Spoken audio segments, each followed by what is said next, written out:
Welcome to exam गुरुजी भाई Arvind sir. Uttar Pradesh police भर्ती 2022 math के अब तक पूछे गए सभी प्रश्न दोस्तों आप लोगों के लिए डेली सीरीज में चलाया जा रहा है, जो कि 10 से 12 प्रश्न आपको 10 से 12 मिनट में कराया जा रहा है।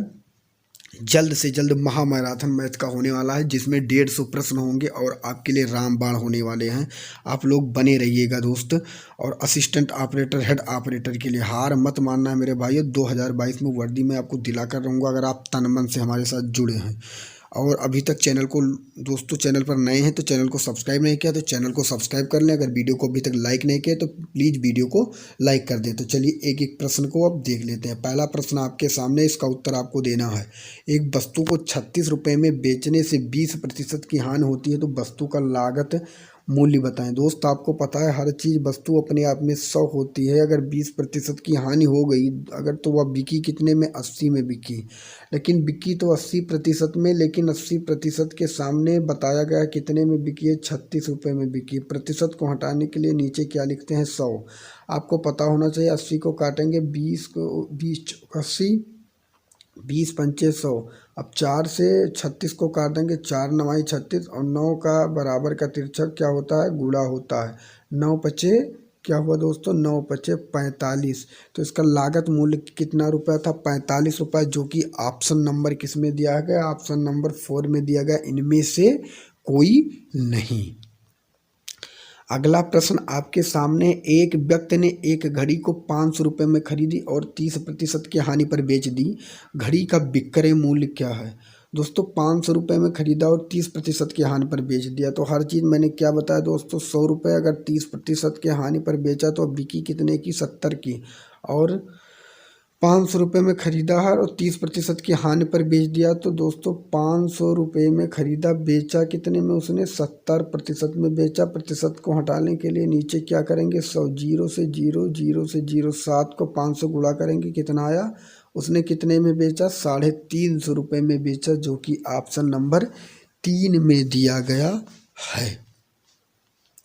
अगला प्रश्न आपके सामने है, एक दुकानदार को एक घड़ी को 200 रुपये में बेचने पर उतना ही हानि होता है जितना 250 रुपये में बेचने पर लाभ होता है। दोस्तों घड़ी को 200 रुपये में बेचने पर उतना ही हानि होता है जितना 250 रुपये बेचने पर लाभ होता है।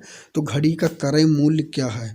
अगर इस तरह सवाल दिया जाए, उतना ही और जितना ही, ध्यान रखना है, उतना ही और जितना ही, तो आपको कुछ नहीं करना है। 200 रुपये बेचने पर हानि और 250 रुपये बेचने पर लाभ, दोनों को आपको जोड़ना है। और जब जोड़ेंगे तो आएगा 450 और उसी 450 को 2 से डिवाइड कर देना है।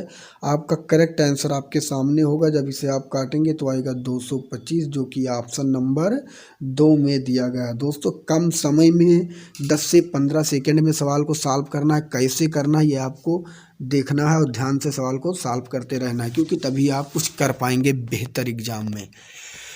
अगला प्रश्न आपके सामने है, एक दुकानदार अपने सामान को क्रय मूल्य पर बेचता है परंतु 1 किलोग्राम के स्थान पर 900 ग्राम का बाट प्रयोग करता है, उसका प्रतिशत लाभ क्या होगा? दोस्तों हर किलोग्राम में 1000 ग्राम होता है। अगर वह 900 ग्राम प्रयोग करता है तो वह कितना चोरी करता है? आपको पता है 100 ग्राम की चोरी करता है। और प्रतिशत ज्ञात करने के लिए सदैव 100 से क्या करते हैं?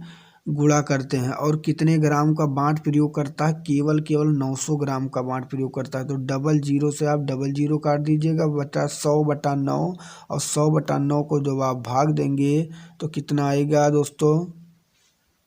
इसका करेक्ट आंसर क्या हो जाएगा? ऑप्शन नंबर 2 सही हो जाएगा, जो कि ऑप्शन नंबर 2 में दिया गया है। आप 100/9 को दोस्तों जैसे भाग देंगे, कितना था? 100/9 और ये कटेगा 11 और यहाँ आएगा 99। मैं बता रहा हूँ, फिर 1 बचा। तो आपको क्या करना है दोस्तों? 11 सही 1/9 प्रतिशत होगा, जो कि ऑप्शन नंबर 2 में है।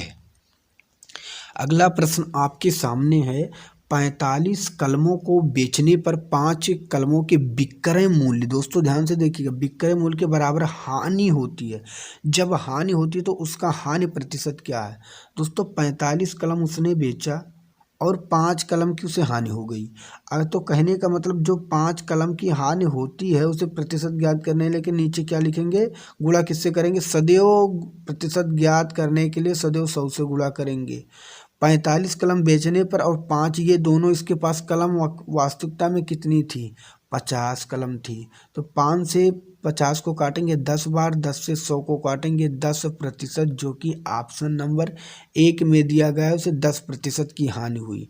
आपको ऐसे सवालों में अगर हानि दिया जाएगा तो प्लस करना है और लाभ दिया जाएगा तो माइनस करना है, याद रखना होगा आपको।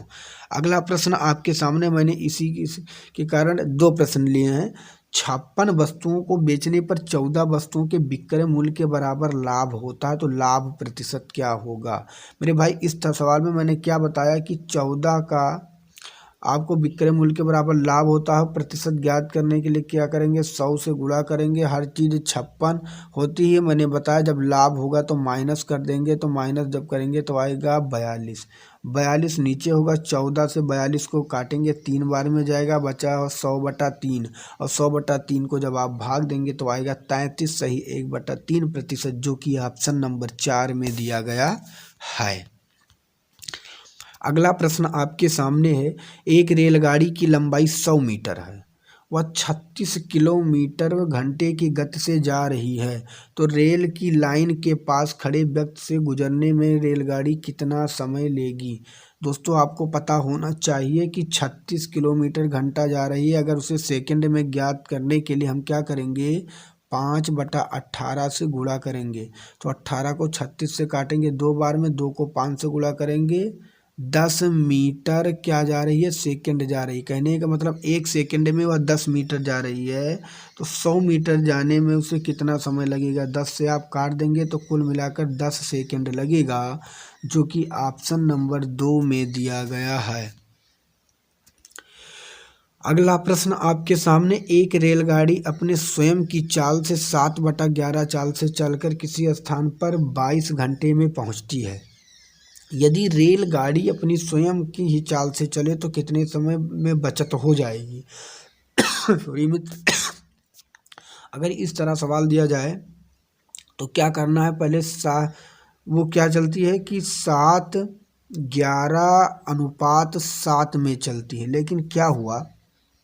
11:7 में चलती है, लेकिन प्रॉब्लम यह हुआ कि वह 22 घंटे में पहुंचती है, 22 घंटे में पहुंचती है। अब जब जो होता अनुपात व कार्य समय का उल्टा होता है, तो आप करेंगे दोस्तों 7/11। क्या करेंगे? 7/11, उसका उल्टा कर देंगे। 11/7 का क्या कर देंगे? उल्टा लिख देंगे, और 22 घंटे में पहुंचती है। असल में पहले वह 7 घंटे, जैसे 7 में पहुंचती थी, लेकिन अब वह कितने में पहुंच रही है? 11 में पहुंच रही है। लेकिन 11 के बराबर क्या है? 22।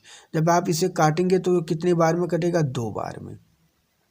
11 दूना 22। तो अब वह कितने समय में पहुंच रही है? 2 यहाँ गुणा कर देंगे, अब 14 घंटे में पहुंच जाएगी। पहले 22 घंटे में पहुंचती थी और आज वह वास्तविकता में 14 घंटे में पहुंचेगी। तो उसका जो समय, कितने समय की बचत हो जाएगी? जब आप माइनस करेंगे 22 से 14, तो 8 घंटे की उसकी बचत हो जाएगी।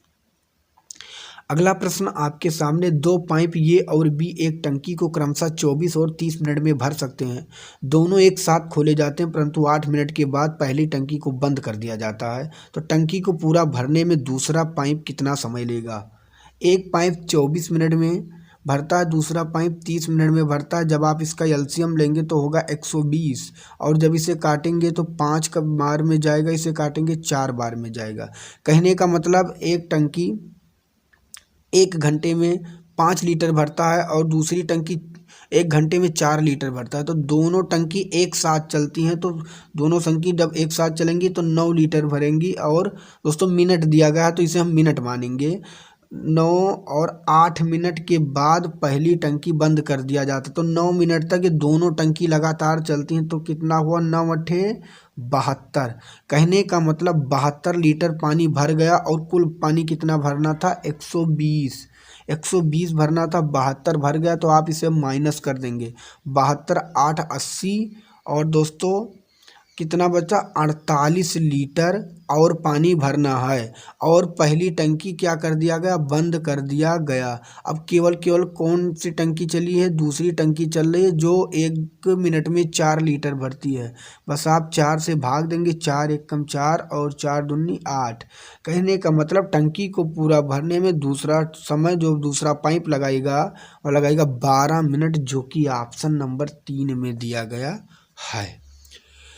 यदि गुणन 456 गुणे 49 गुणे 28 गुणे स्टार और गुणे 484 में इकाई का अंक 2 हो तो स्टार के स्थान पर अंक क्या होगा। दोस्तों कुछ नहीं करना, इसमें 456 और गुणे 49 और गुणे 28 है और यहाँ स्टार है और यहाँ 484 है। तो 6 को 9 से करेंगे तो 9 छक क्या हुआ, 54 हुआ। 54 के पीछे दोस्तों क्या आया, 4 आया। फिर 4 को 8 से करेंगे, यहाँ 32 हुआ। 32 के पीछे क्या आया, 2 आया। 2 को फिर 4 से गुणा करेंगे, 2 चौक 8 हुआ, क्या आया, 8 आया। अब 8 को किस ऑप्शन से गुणा करें कि पीछे की संख्या 2 आए, तो आप जब गुणा करेंगे तो 8 चौक 32, जो कि ऑप्शन नंबर 2 में दिया गया। इसका करेक्ट आंसर होगा option number 2 is right answer.